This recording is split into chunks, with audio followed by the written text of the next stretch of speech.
Я в мужестве твоем не сомневался. Народ чеченский у тебя в крови. Еще запас терпения остался, в аду спасенный силою любви. Сквозь пламя бед и копоть черных дней ты шел вперед, не опуская взгляда.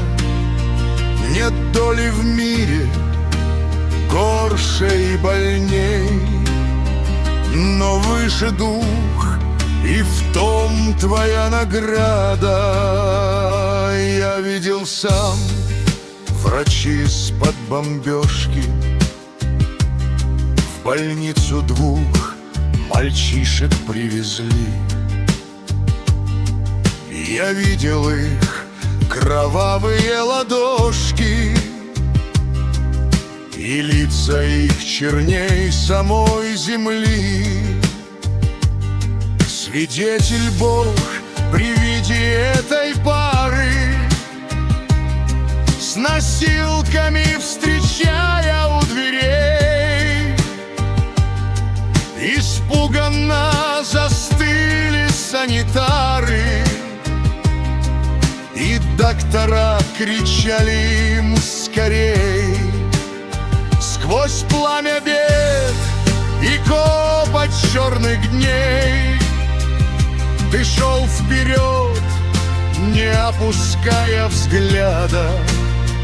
Нет доли в мире горше и больней, но выше дух, и в том твоя награда.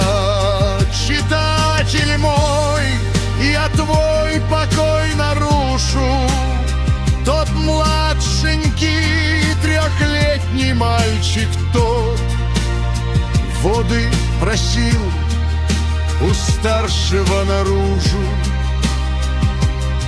Осколочным был вывернут живот. От смертной пытки, повзрослев невольно,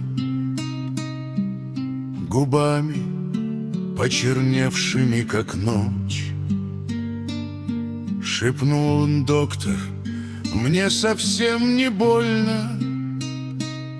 Сначала надо младшему помочь. Я в мужестве твоем не сомневался. Народ чеченский у тебя в крови. Еще запас терпения остался, в аду спасенный силою любви.